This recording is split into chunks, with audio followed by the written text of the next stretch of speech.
You've been saving for your retirement for decades.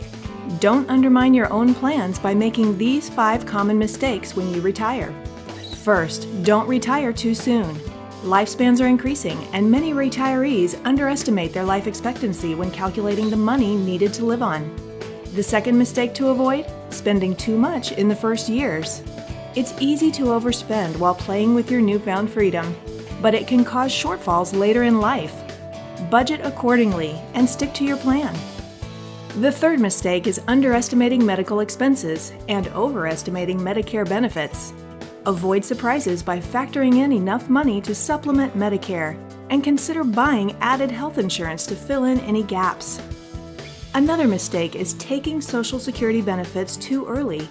You can claim benefits at age 62, but the longer you wait, the higher your monthly benefit will be. Lastly, don't fail to do estate planning. An estate plan and a will maximizes the chances that your wishes will be followed and your assets will go where you dictate.